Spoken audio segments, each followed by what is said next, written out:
Class 9th विज्ञान का पिछले साल का ये क्वेश्चन पेपर है। तो इससे पहले जितने भी मॉडल पेपर करवाए हैं आपको, उसमें से बहुत से सवाल आपको इसमें भी देखने को मिल जाएंगे। आप जितने भी मॉडल पेपर हल करते जा रहे हैं उनको एक कॉपी में भी लिख लें आप, ताकि जब आपका एग्ज़ाम हो तो उससे 1-2 दिन पहले आप उसको रिवाइज अच्छे से कर लें। ठीक है, तो स्टार्ट करता हूँ मैं पहले ही क्वेश्चन से। पहला क्वेश्चन आपके पास ये है कि निम्न में से एक धातु का उदाहरण बताना है आपको। तो नाइट्रोजन, हाइड्रोजन, आयरन और ऑक्सीजन, 4 ऑप्शन है आपके पास। तो सबसे पहले आप देखिए कि जो नाइट्रोजन, हाइड्रोजन और ऑक्सीजन जो होती हैं ये गैसें होती हैं। ठीक है, तो यहाँ पर जो आपका आंसर होगा वो है आयरन। ठीक है, नेक्स्ट है आपका कि निम्न में से एक कोशिकीय जीव का उदाहरण नहीं है, नहीं पूछा है। ठीक है, तो अमीबा है, पैरामीशियम भी है, क्लेमिडोमोनास भी है, लेकिन जो हाइड्रा है वो एक कोशिकीय जीव नहीं होता। ठीक है, नेक्स्ट वह ऊतक जो हमारे शरीर में गति के लिए उत्तरदायी होता है। संयोजी ऊतक, पेशीय ऊतक, तंत्रिका ऊतक, एपिथेलियमा ऊतक। तो आपका जो यहाँ पर आंसर होगा सही पेशीय ऊतक। बायोलॉजी का ये क्वेश्चन है। पादप जगत का उभयचर कहलाते हैं थैलोफाइटा, टेरिडोफाइटा, ब्रायोफाइटा या जिम्नोस्पर्म। तो आपका आंसर होगा सही सी ब्रायोफाइटा। 5 न्यूटन और 3 न्यूटन के दो बल एक ही वस्तु पर विपरीत दिशा में कार्यरत हैं, तो वस्तु पर परिणामी बल आपसे पूछा गया है। तो जब वस्तु पर जो बल है अगर विपरीत दिशा से लगता है तो जो परिणामी बल होगा दोनों बलों का अंतर होगा। अगर वस्तु पर बल एक ही दिशा से लग रहा है या एक ही दिशा में लग रहा है तो जो परिणामी बल होगा दोनों बलों का योग होगा। तो क्योंकि यहाँ पर विपरीत दिशा दिया हुआ है तो हम दोनों बलों का अंतर निकालेंगे, 5 में से 3 जाएंगे, आंसर आएगा आपका 2। एक स्वतंत्रतापूर्वक गिरती हुई वस्तु की गतिज ऊर्जा का मान। जब कोई वस्तु ऊंचाई से स्वतंत्रतापूर्वक गिरती है तो जैसे जैसे वो जमीन के पास आती जाती है उसकी गति में वृद्धि होती जाती है और गतिज ऊर्जा में भी वृद्धि होती जाती है, तो बढ़ता रहता है। ठीक है, ध्वनि की चाल निम्न में से सर्वाधिक किसमें होती है ये पूछा है आपसे। तो ध्वनि को सर्वप्रथम तो किसी एक स्थान से दूसरे स्थान पर जाने के लिए माध्यम की आवश्यकता होती है। तो माध्यम पानी, लोहा और हवा और निर्वात, इनमें से किसमें जो है ध्वनि का चाल सर्वाधिक होगी। तो आपका आंसर होगा लोहे का। लोहे में जो होती है ध्वनि सर्वाधिक चाल होती है। ठीक है, मलेरिया रोग का रोग वाहक है कुत्ता, घरेलू मक्खी, मच्छर या प्रोटोजोआ। तो यहाँ पर जो आपका आंसर होगा जो मच्छर है उसके काटने से मलेरिया रोग होता है। नेक्स्ट क्वेश्चन है वायु द्वारा फैलने वाले रोग नहीं है, नहीं जो वायु के माध्यम से नहीं फैलता। कोरोना वायरस वायु के माध्यम से फैलता है, निमोनिया वायु के माध्यम से फैलता है, क्षय रोग भी वायु के माध्यम से ही फैलता है, लेकिन जो हैजा है आपका ये पानी से फैलता है। ठीक है, नेक्स्ट और ऑप्शनल क्वेश्चनों में जब जो लास्ट क्वेश्चन है 10 नंबर क्वेश्चन आपका कि ग्रीन हाउस प्रभाव के लिए उत्तरदायी गैसें हैं, तो कौन सी है? CO2, O2, N2 या SO2।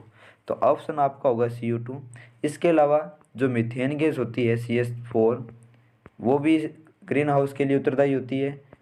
जो वाष्प होती है जल वाष्प वो भी ग्रीन हाउस प्रभाव के लिए उत्तरदायी होती है। ठीक है, नेक्स्ट रिक्त स्थान वाले ऑप्शन, 2 नंबर के ऑप्शन जिनमें आपको रिक्त स्थान भरने होते हैं। सबसे पहला क्वेश्चन है होम कार्बन डाइऑक्साइड को कहते हैं, होम कार्बन डाई यानी कि सॉलिड कार्बन डाइऑक्साइड को कहते हैं dry ice. Dry dry ice, dry ice. ठीक है, जो होम कार्बन डाइऑक्साइड होती है उसको ड्राई आइस कहते हैं। दूसरा जो क्वेश्चन है आपका कि किसी तत्व की संयोजकता शक्ति उस तत्व की क्या कहलाती है? तो संयोजकता कहलाती है, संयोजकता। किसी तत्व की संयोजक शक्ति उसकी संयोजकता कहलाती है। ठीक है, नेक्स्ट है आपका कि किसी परमाणु की कक्षा में उपस्थित अधिकतम इलेक्ट्रॉनों की संख्या को ज्ञात करने का जो सूत्र होता है वो क्या होता है? तो 2 सूत्र मैं आपको बताता हूँ कि किसी कोश में कितने कक्षक हैं। किसी कोश में जैसे कोई भी परमाणु है उसके सेंटर में नाभिक होता है और चारों तरफ इलेक्ट्रॉन चक्कर लगाते हैं कोश के अंदर। ठीक है, तो किसी भी कोश में कितने कक्षक है उसको ज्ञात करने का सूत्र होता है आपका अंश के। और किसी भी कोश में इलेक्ट्रॉन कितने हैं उसका ज्ञात करने का सूत्र होता है 2 1 स्क्वायर। ठीक है, तो ये दोनों ही सूत्र आपसे पूछे जा सकते हैं, तो याद कर लें। नेक्स्ट है कि घेंघा रोग के इलाज में के समस्थानिक का उपयोग किया जाता है। तो किसके समस्थानिक का उपयोग किया जाता है? जो आयोडीन होता है, आयोडीन, आयोडीन के समस्थानिक का उपयोग घेंघा रोग के इलाज में किया जाता है। ठीक है, नेक्स्ट है कि कोशिका के अंदर प्रोटीन का संश्लेषण होता है, तो राइबोसोम में, राइबोसोम में कोशिका के अंदर जो प्रोटीन का संश्लेषण किस में होता है? राइबोसोम में। ठीक है, नेक्स्ट है रक्त के तरल अधामी भाग को क्या कहते हैं? तो रक्त के तरल अधामी भाग को कहते हैं प्लाज्मा, प्लाज्मा। ठीक है, लिख ले। उसके बाद नारियल का जो रेशे युक्त छिलका या छिलका उत्तक का बना होता है, तो किसका बना होता है? दृढ़ उत्तक, दृढ़ उत्तक का बना होता है। रिक्त स्थान पर आप इसको लिख लें। नेक्स्ट है 5 जगत अवधारणा वैज्ञानिक ने दी। 5 जगत अवधारणा किस वैज्ञानिक ने दी? ये क्वेश्चन आपके लिए है, फिर भी बता देता हूँ मैं। व्हीलकर वैज्ञानिक का नाम था। आपको इसका पूरा नाम बताना है कि इसका पूरा नाम क्या था। व्हीलकर। ठीक है, नेक्स्ट आते हैं लघुतरात्मक क्वेश्चन में, जो कि आपके 1.5 नंबर के क्वेश्चन हैं और 12 क्वेश्चन होते हैं, 18 अंक के आते हैं। सबसे पहला क्वेश्चन है आपका टिंडल प्रभाव किसे कहते हैं? तो जब कोई प्रकाश की किरण किसी कोलाइड विलयन में से गुजरती है तो हमें उस विलयन के जो कण हैं वो चमकते हुए दिखाई देते हैं। इस प्रभाव को कहते हैं टिंडल प्रभाव।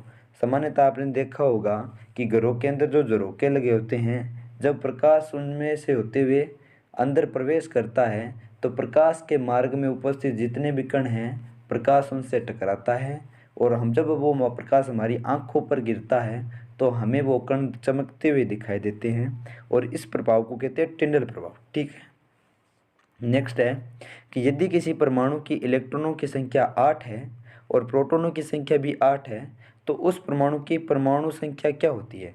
तो सामान्यतः जो कोई परमाणु होता है उसकी परमाणु संख्या बराबर होती है, परमाणु संख्या उसमें मौजूद प्रोटॉनों की संख्या के बराबर होती है।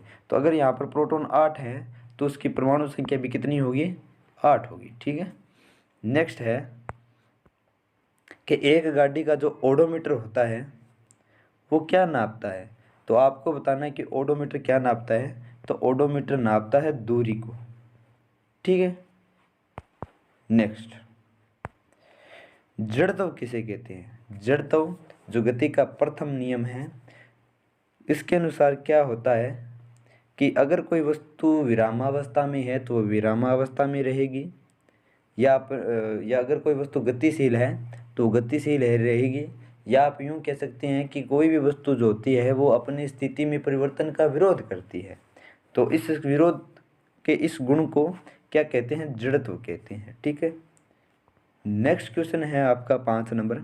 एक कागज की शीट और उसी कागज की शीट से बनाई गई गेंद को गिराते हैं तो कागज की शीट उस गेंद से धीमे क्यों गिरती है?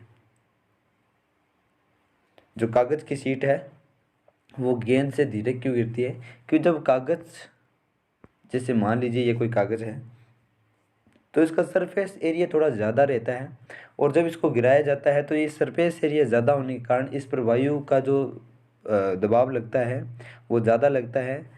इसकी तुलना में जब आप इसको एक गोली बनाकर या गेंद बनाकर डालोगे तो इसका सरफेस एरिया कम हो जाएगा, जिससे इस पर वायु के माध्यम से जो दबाव है वो कम लगेगा और ये आसानी से धरती पर गिर जाएगा। जैसे आपने देखा होगा सामान्यतः आपको कोई वस्तु फेंकनी होती है तो आप उसको एकदम इकट्ठा करके उसको एक गोली की तरह बना के, गेंद की तरह बना के फेंकते हो ताकि वह दूर तक जाए। ठीक है, क्योंकि उस अवस्था में उस पर वायु का दाब बहुत कम लगता है। ठीक है, नेक्स्ट क्वेश्चन है आपका कि एक जूल कार्य को परिभाषित करिए। एक जूल कार्य, सबसे पहले तो आपको मैं बता दूं कि कार्य क्या होता है। कार्य बल और विस्थापन का गुणा, यानी कि किसी वस्तु पर आपने बल लगाया और उसके सापेक्ष उसमें क्या हुआ, उसके अंदर विस्थापन हुआ या उसकी स्थिति में परिवर्तन या विस्थापन हुआ, इन दोनों के गुणा को बल कहते हैं। तो आपको एक जूल नहीं कार्य कहते हैं। आपको एक जूल कार्य को परिभाषित करना है कि जब आप किसी वस्तु पर 1 न्यूटन बल लगाएं और उसके सापेक्ष उसकी स्थिति में 1 मीटर का क्या आ जाए, विस्थापन आ जाए, तो इसको कहते हैं एक जूल। एक जूल, ठीक है। नेक्स्ट,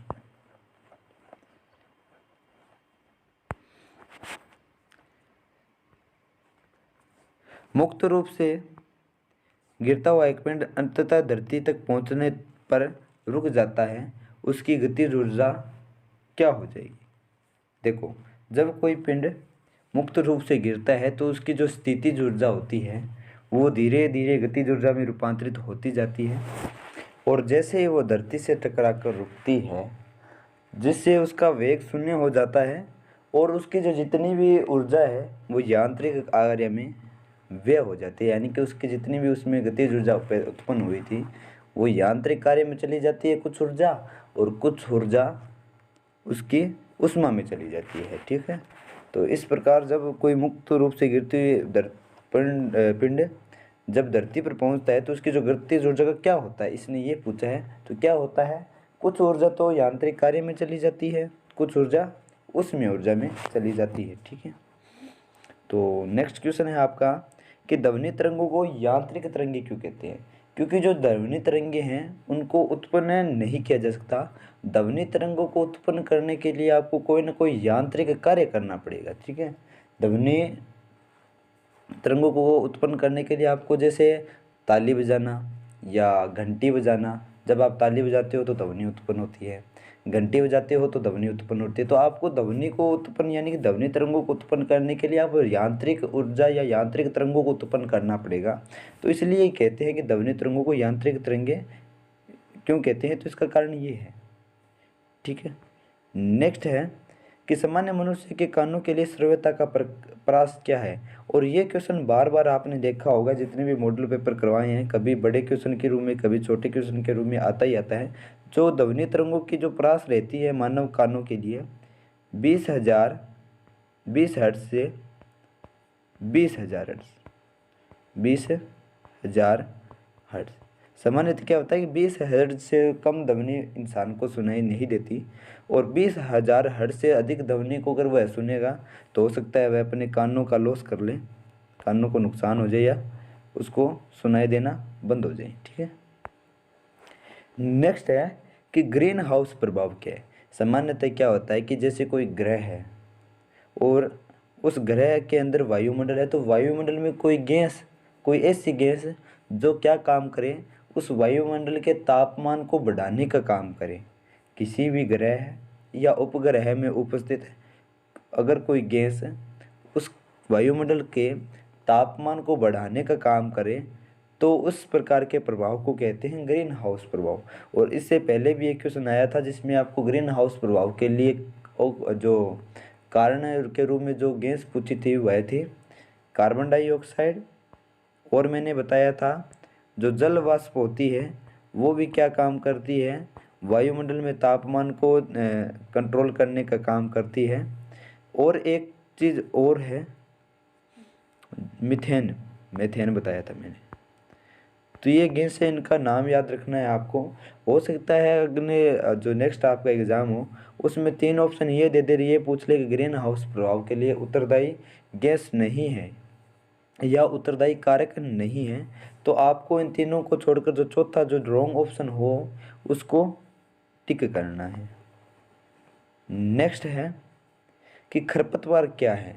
तो खरपतवार क्या होता है कि सामान्यतः जब फसलों को बोया जाता है तो फसलों के साथ साथ जो सामान्य भाषा में जिसे कचरा बोलते हैं, सामान्य रूप से जिनको बोया नहीं जाता वो अपने आप ही क्या हो जाते हैं, फसलों के साथ उगाते हैं और सामान्यतः वो फसलों को हानि पहुंचाते हैं, ठीक है। तो उनको बोलते हैं खरपतवार। नेक्स्ट आपका सवाल है कि मिश्रित फसल क्या होती है। मिश्रित फसल, दो क्वेश्चन बताता हूँ मैं आपको, एक मिश्रित फसल और एक मिश्रित खेती। मिश्रित खेती, मिश्रित फसल क्या होती है कि जब किसान एक साथ विभिन्न प्रकार की फसलों को एक साथ बोए तो उसको कहते हैं मिश्रित खेती, मिश्रित फसल कहते हैं उसको, ठीक है। अब आते हैं कि मिश्रित खेती किसे कहते हैं कि जब कोई किसान खेती के साथ साथ अन्य कार्य जैसे पशुपालन हुआ आदि भी करे तो उसको कहते हैं मिश्रित खेती, ठीक है। तो ये जो आज की वीडियो में मैंने आपको क्वेश्चन करवाए हैं, 3 क्वेश्चन करवाए हैं, जिसमें से पहला है ऑप्शनल, दूसरे में जिसमें आपको रिक्त स्थान भरने होते हैं, और तीसरा जो है वह है अति लघुतरात्मक रूप से, जिनको आपको जिनका आंसर आपको 1 या 2 लाइनों में देना होता है।